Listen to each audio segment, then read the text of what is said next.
बदचलन बहू और सासू की सत्य घटना। लक्ष्मी के पति लक्ष्मण की सीता की राख अभी ठंडी भी नहीं हुई थी कि वह अपने प्रेमी किशन के घर में बैठ गई। सारी जात बिरादरी में उसकी थू थू हो रही थी। लक्ष्मी की गोद में अभी साल भर की बेटी थी। एक बूढ़ी सास थी। परिवार में और कोई नहीं था। वह अपनी बेटी को भी साथ ले गई थी। दरअसल लक्ष्मी और किशन के बीच इश्कबाजी बहुत पहले से चल रही थी। जब वह लक्ष्मण से ब्याह कर आई थी उसके पहले से ही यह सब चल रहा था। वह लक्ष्मण से शादी नहीं करना चाहती थी। एक तो लक्ष्मण पैसे वाला नहीं था, दूसरा वह शादी किशन से करना चाहती थी। वह दलित था मगर पंच था और उसने काफ़ी पैसा बना लिया था। मगर माँ बाप के दबाव के चलते लक्ष्मी को लक्ष्मण जो जाति से गुजर था उसके साथ शादी करनी पड़ी। लक्ष्मी तो शादी के बाद से ही किशन के घर बैठना चाहती थी, मगर समाज के चलते वह ऐसा नहीं कर पाई थी। पर उसने किशन से मेलजोल बनाए रखा था। शादी की शुरुआत में तो वे दोनों सोरीसी पे मिला करते थे। बिरादरी के लोगों ने उनको पकड़ भी लिया था, मगर लक्ष्मी ने इसकी जरा भी परवाह नहीं की थी। जब लक्ष्मी ज्यादा बदनाम हो गई तब भी उसने किशन को नहीं छोड़ा। लक्ष्मण लक्ष्मी का 7 फेरे वाला पति जरूर था, मगर लोगों की निगाह में असली पति किशन था। जब शादी के 5 साल तक लक्ष्मी की कोई औलाद नहीं हुई तब लक्ष्मण को बस्ती व बिरादरी के लोगों ने नामर्द मान लिया था। शादी के 6 साल बाद जब लक्ष्मी ने एक लड़की को जन्म दिया तब समाज वालों ने इसे किशन की औलाद ही बताया था। फिर भी लक्ष्मी लक्ष्मण की परवाह नहीं करती थी, इसलिए दोनों में आए दिन झड़पें होती रहती थी। अब तो किशन भी उनके घर खुलेआम आने जाने लगा था।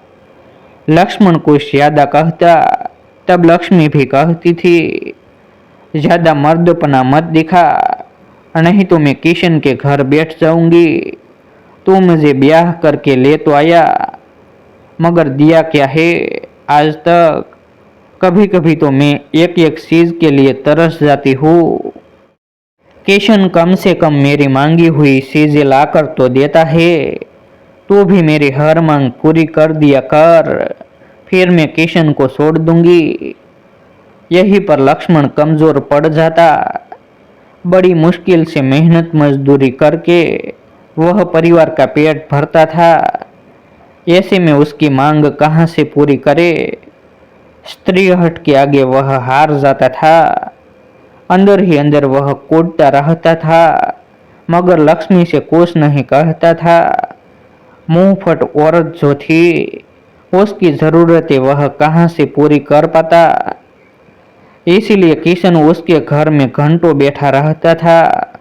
रहा सवाल लक्ष्मी की सास का, तो वह भी नहीं चाहती थी कि किशन उसके घर में आए। एक दिन उसकी सास ने कह भी दिया था, बहू पराये मर्द के साथ हंस हंस कर बातें करना, घर में घंटों बिठा कर रखना एक शादीशुदा औरत को शोभा नहीं देता है। सास का इतना कहना था कि लक्ष्मी आग बबूला हो गई और बोली, बुढ़िया ज्यादा उपदेश मत पढ़, चुपचाप पड़ी रह। तेरा बेटा जब मेरी मांगे पूरी नहीं कर सकता है तब क्यों कि तूने उसके साथ मेरी शादी। अगर तेरा बेटा मेरी मांगे पूरी कर दे तब मैं छोड़ दूंगी उसे। एक तो मैं तेरे बेटे के साथ फेरे नहीं लेना चाहती थी, मगर मेरे माता पिता ने दबाव डालकर तेरे बेटे से फेरे फरवा दिए। अब चुपचाप घर में बैठी रहा, अपनी गज भर की जबान मत चलाना, वरना मैं किशन के घर में बैठने में जरा भी देर नहीं करूंगी। उस दिन लक्ष्मी ने अपनी सास को ऐसी कड़वी दवा पिलाई कि वह फिर कुछ न बोल सकी। किशन अब बेझिझक लक्ष्मी के घर आने लगा। लक्ष्मी की हर मांग वह पूरी करता रहा। वह बन सवर कर रहने लगी। कभी कभी वह किशन के साथ मेला और बाजार भी जाने लगी। शुरू शुरू में तो बस्ती वालों ने भी उन पर खूब उंगलियां उठाई, पर बाद में वे भी ठंडे पड़ गए। बस्ती वाले अब कहते थे कि लक्ष्मी के एक नहीं बल्कि दो दो पति है, फेरे वाला असली पति और बिना फेरे वाला दूसरा पति, मगर बिना फेरे वाला ही उसका असली पति बना हुआ था। इस तरह दिन बीतते रहे थे। जब शादी के 5 साल बाद लक्ष्मी पेट से हुई, तब उसका बांझपन तो दूर हुआ, मगर एक कलंक भी लग गया। लक्ष्मी के पेट में जो बच्चा पल रहा था वह लक्ष्मण का नहीं, किशन का था। मगर लक्ष्मी जानती थी कि वह बच्चा लक्ष्मण का ही है। बस्ती वालों ने यही रट पकड़ रखी थी कि यह बच्चा किशन का ही है, मगर जहर का यह घूंट उसे पीना था। बस्ती वाले कुछ भी कहे, मगर सास को खेलने के लिए खिलौना मिल गया। लक्ष्मण पिता बन गया और नामर्दी से उसका पीछा छूट गया। बस्ती वाले और रिश्तेदार सब लक्ष्मण को ही कोसते ही कि तू कैसा मर्द है जो अपनी जोरू को किशन के पास जाने से रोक नहीं सकता। घर में आकर किशन तेरी जोरू पर डोरे डाल रहा है, फिर भी तू नामर्द बना हुआ है, निकाल क्यों नहीं देता उसे। लक्ष्मण को तू अपनी लुगाई का खसम नहीं लगता है, बल्कि तेरी जोरू का खसम किशन लगता है। लक्ष्मण इस तरह के न जाने कितने लांछन बस्ती वालों और रिश्तेदारों के मुंह से सुनता था, मगर वह एक कान से सुनता और दूसरे से निकाल देता, क्योंकि लक्ष्मी किसी का कहना नहीं मानती थी। कई महीनों से एक पुल बन रहा था, वहां लक्ष्मण भी मजदूरी कर रहा था, मगर अचानक एक दिन पुल का एक हिस्सा गिर गया। सब मजदूर उसमें दब गए, उनमें लक्ष्मण भी था। हाहाकार मच गया। पुलिस तत्काल वहां आई। पत्रकार उस पुल की क्वालिटी पर सवाल उठाकर ठेकेदार को घेरने लगे और फिर गुच्छे भीड़ वहां जमा हो गई। पुल का टूटा मलबा उठाया गया। उन 6 लाशों का पुलिस ने पोस्टमार्टम कराया और उनके परिवार को लाशें सौंप दी। जब लक्ष्मण की लाश उसकी झोपड़ी में लाई गई, तब उसकी मां पसाड़े मारकर रोने लगी। लक्ष्मी लाश पर रोई जरूर, मगर केवल ऊपरी मन से। लोकलाज के लिए उसके आंखों में आंसू जरूर थे, मगर वह अब खुद को आजाद मान रही थी। समाज की निगाहों में लक्ष्मी विधवा जरूर हो गई थी, मगर वह अपने को विधवा कहाँ मान रही थी। पति नाम का जो सामाजिक खूंटा था, उससे वह छुटकारा पा गई थी।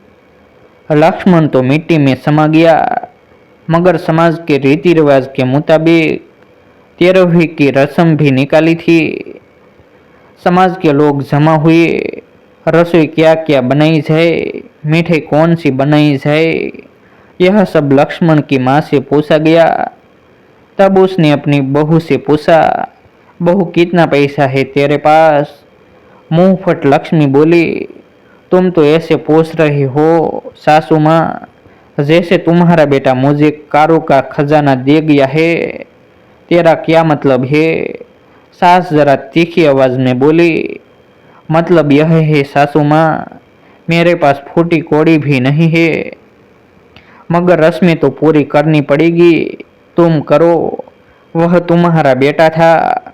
लक्ष्मी ने जवाब दिया, जैसे तेरा कुछ भी नहीं लगता था। वह सवाल करते हुए सास बोली, करना तो पड़ेगा, बिरादरी में नाक कटवानी है क्या?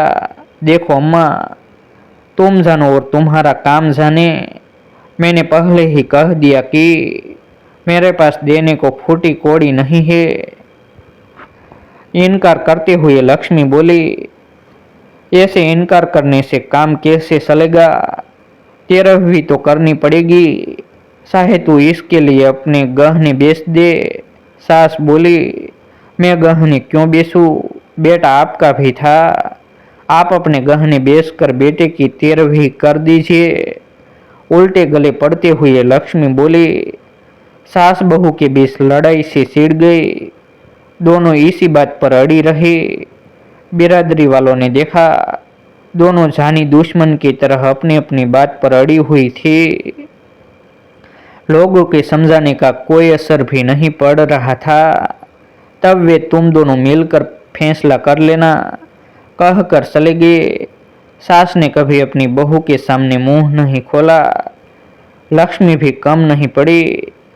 एक का बेटा था तो दूसरे का पति, मगर किसी को लक्ष्मण के मरने का गम नहीं था। तब लक्ष्मी ने एक फैसला लिया। कुछ कपड़े बैग में रखे, साथ में गहने भी, और अपनी बच्ची को उठाकर वह बोली, अम्मा जी मैं जा रही हूँ। कहाँ जा रही है? सास ने जरा गुस्से से पूछा। मैं किशन के घर में बैठ रही हूँ। आज से मेरा वही सब कुछ है। बेहिया, बेशरम, इतनी भी शर्म नहीं है।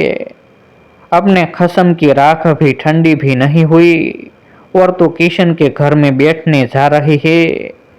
बिरादरी वाले क्या कहेंगे? सास गुस्से से उबल पड़ी थी।